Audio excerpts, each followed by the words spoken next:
And right out the gate, the judge isn't letting this slide. Notice how she shuts down his wording. She got pregnant, as if he had nothing to do with it. That's a subtle but powerful correction. Accountability starts with language. Right, and what's the next motion? Motion for judge to preclude use of YouTube and live streaming or video recording from any news source during the course of the trial in this case. Any news source? It's my understanding, Your Honor, some news agency in town is going to live stream this or intends to. All right, I have no control over what a news person will or will not do. And I've already made a ruling over, I think I previously ruled on that. I have no. Here's the drama. Defense wants to ban YouTube live streams of the trial. Why? Because witnesses could watch testimony before taking the stand. Smart concern, but the judge reminds everyone. Courts can control the courtroom, not the entire internet. Question for you. Should high-stakes trials even be streamed live? No control over what other people do. You can't control your courtroom, Your Honor. You can't preclude them from being in here? No, I'm not going to preclude the media from being in the courtroom. Why would I? During the course of the trial. No, why would I preclude them from being in the courtroom? Because it's my client's right. Specifically, this argument mostly argues Texas Rule of Evidence 614, the rule. And it's not a discretionary rule, it's mandatory that once the rule is invoked, the judge shall require the witnesses. How do we protect? Oh, are you anticipating that people from the media are going to come in to testify? Not testify, record or broadcast. And the point is, under 614, we're supposed to be allowed to have witnesses testimony separate and no commentary and no viewing of it. Every witness is able to look on YouTube to see what's going on in the court. All right. Which means every bit of testimony will already be heard. TRE 614 is not just for language. It's about the rights of the client. And how do we protect his rights when every witness potentially has the ability to see every previous witness? Well, the question is whether or not they actually will do that. And the other question is whether or not people who are not precluded from the rule will tell them what they've seen and heard. So that's something you all will have to tell your witnesses. They're not allowed to view anything, which is the instruction that is given to every witness who testifies. After their testimony, the instructions they're given is they are not to view anything. If there was something from some news media source, they are not allowed to watch it. They're not allowed to discuss their testimony with anyone. Now, whether or not they end up discussing their testimony with anyone, does anyone really know unless they ask that question? I give the instructions and they will either follow the instructions. This is a classic courtroom problem. Judges give witnesses strict instructions not to watch or discuss testimony. But can anyone guarantee they'll follow it? Nope. The law operates on trust until someone breaks it. Or they will not. And if it's determined that they are not following the instructions that the court has given them, then other steps will be taken. And that'll be up to the request of the defense counsel. Effectively, then, Your Honor, you acknowledge that there's no guarantee that your order will be followed by either side, defense or well, whatever. This is what I'm acknowledging. Can you make a guarantee that if there is no media up, whenever a witness completes their testimony and I instruct that witness that they are not allowed to discuss their testimony with anyone, can anyone here guarantee that that witness is not going to discuss their testimony with anyone? Absolutely not. So, however, your testimony will be available to anybody to see. Mm-hmm. And that's, I believe, a denial of my client's constitutional rights and statutory rights, specifically under Texas law with the Texas Rules of Evidence. All right, your motion to preclude media, your motion to preclude YouTube is denied. Thank you, Your Honor. You're welcome. Now, Your Honor, I have a medical appointment. I advise the court beforehand up at the medical center. So it's Mrs. Braun's motion on the suppression.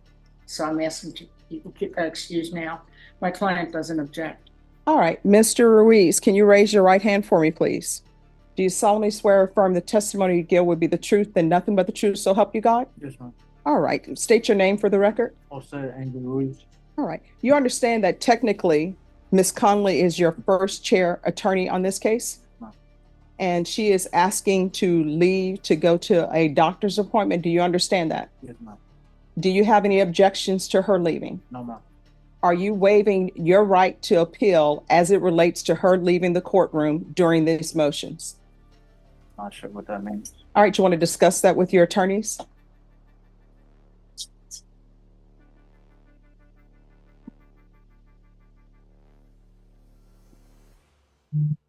For the record, Your Honor, I was here for the morning docket. It was changed to 2:30. All right, for the record, everyone knows the rules of the courts are this.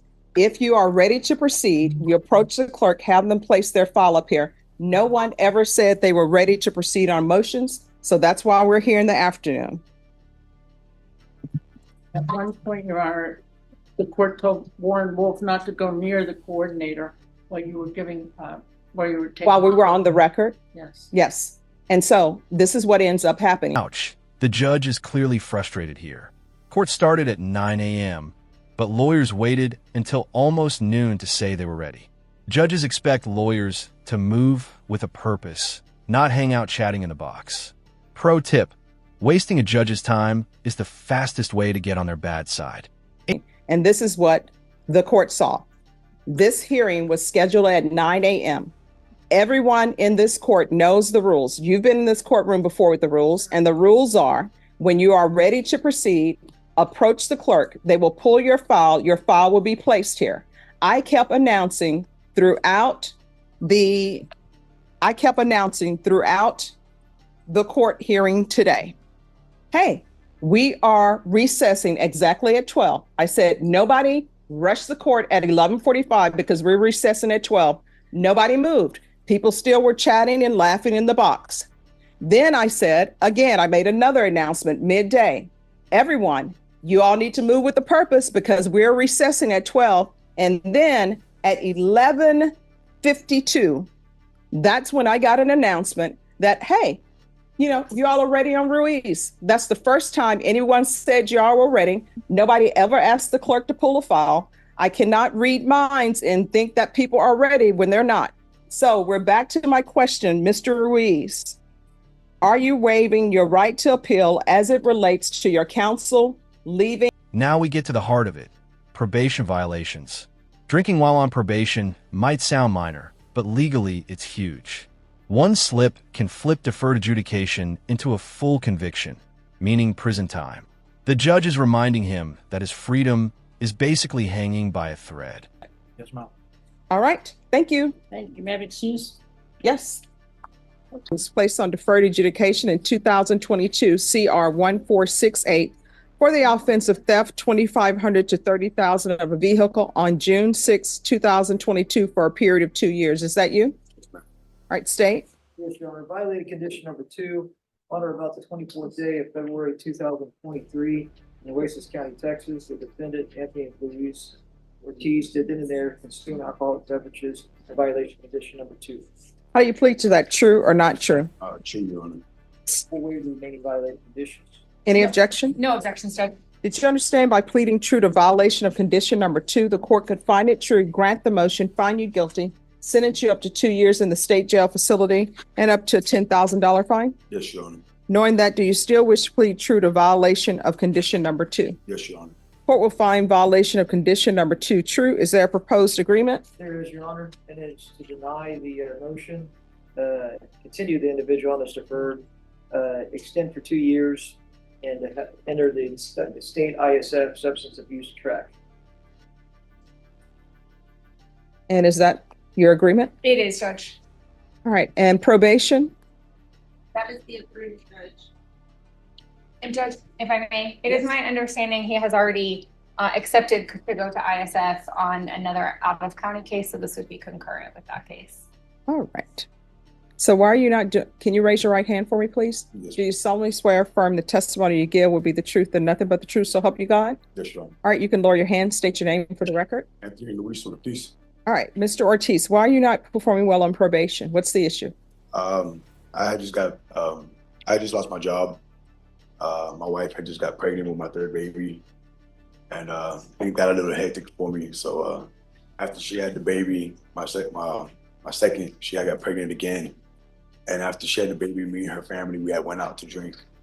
All right, why are you saying she had got pregnant as though you had nothing to do with this? It's not she had got pregnant. I'm assuming you know how children are made, Yes, where Your they Honor. come from. Yes, So Your stop saying she had got pregnant. Yes, Your Honor. But So, me and her family had went out to dinner, and she had just had the baby, so it was okay for her to drink now. So I enjoyed one glass with her, and I went the next day to go take a drug test, and I failed it, and I admitted to it. all right.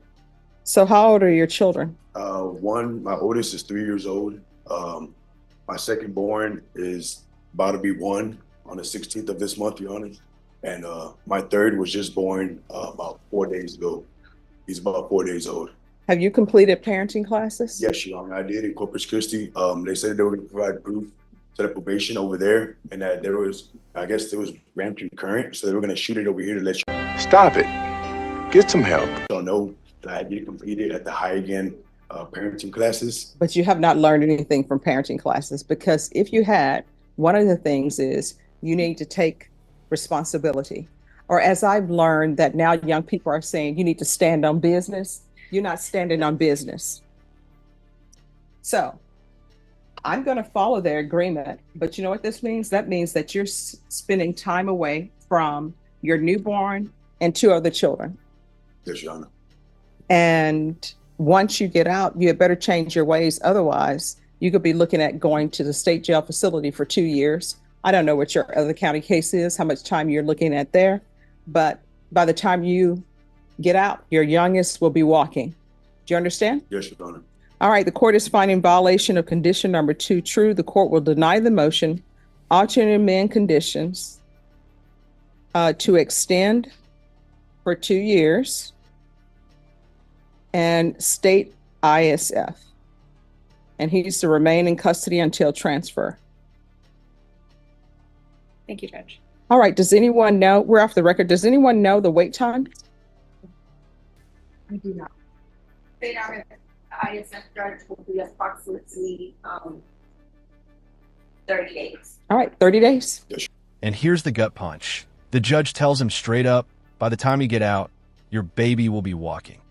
That's not just legal consequence. That's life consequence. This is the moment where courtroom law collides with real family stakes.